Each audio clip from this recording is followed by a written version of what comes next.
the idea of today's video is to just prove that Terminator 2 Judgment Day doesn't actually suck.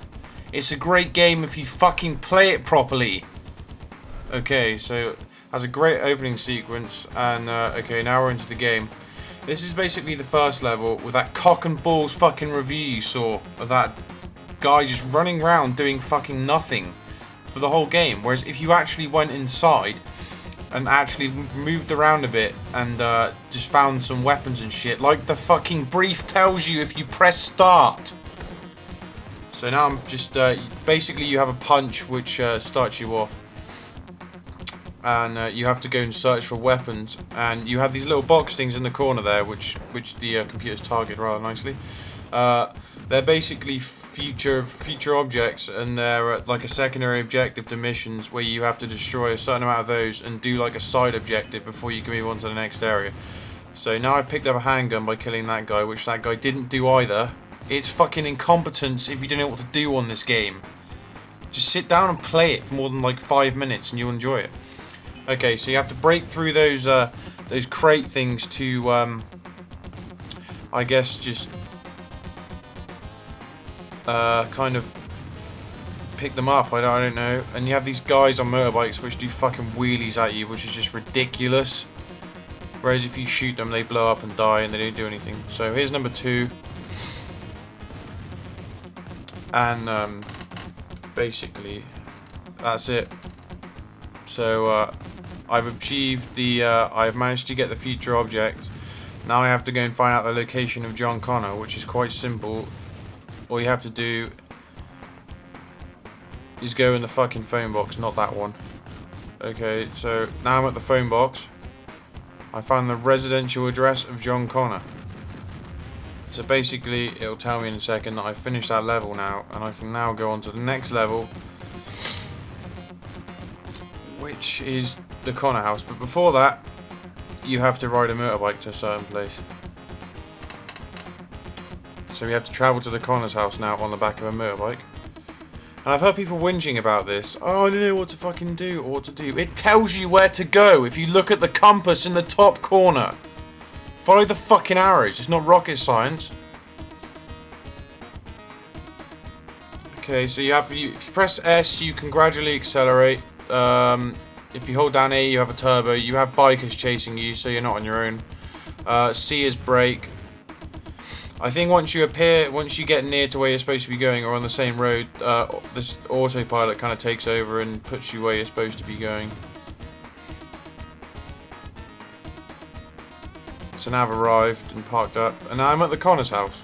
So yeah, I think the people that kind of start off on this level wouldn't really know about that alarm thing.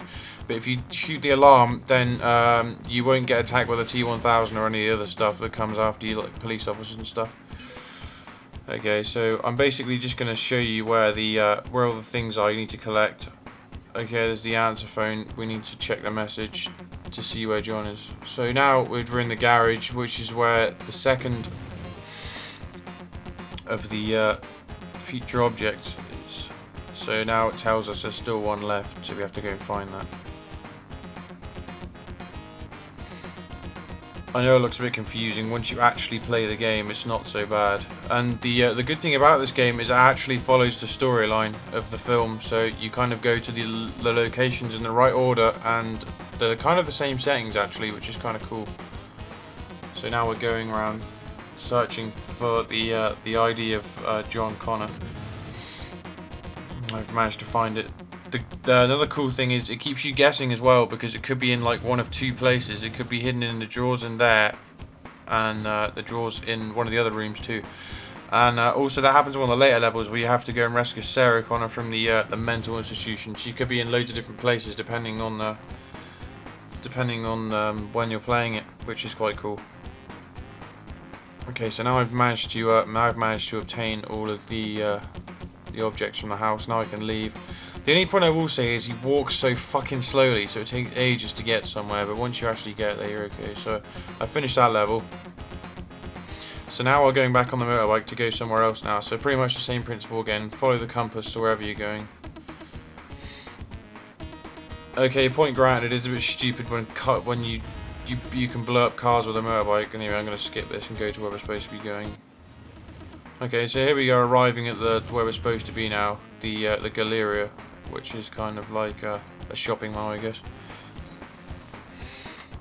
The thing on this level is not to arouse suspicion, really. So if you don't shoot or kill anybody or blow anybody up, then no one will come after you.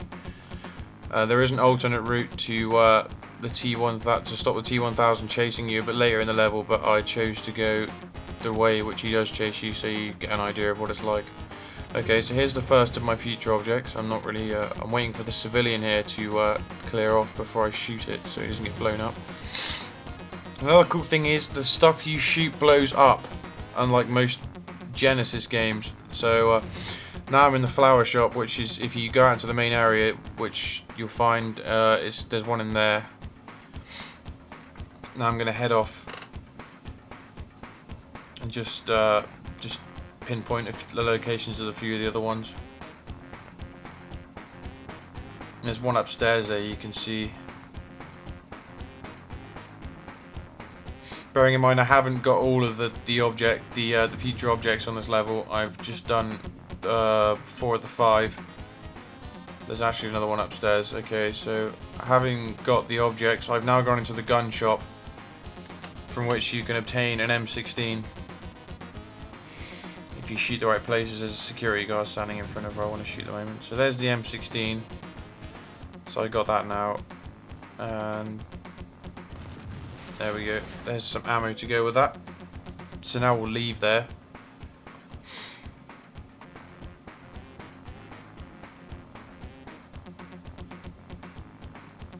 And okay, so there's the T1000 there. You haven't seen him yet because I didn't set the alarm off in the house because I shot it at the beginning. So the T1000 appears in the form of a police officer like he does in the film, and you have to kind of shoot him in the same way, which is he keeps coming back.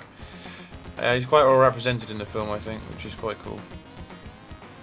So now we've instructed John Connor to follow us, having rescued him from the arcade, and we're on our way back to where we started now to get him out of the building and safely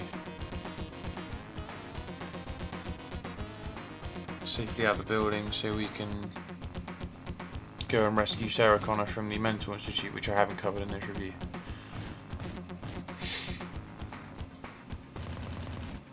Okay, so now we have this M16. We're basically fucking indestructible, so we can't get killed. Well, you can get killed. It's very hard though with this rapid fire.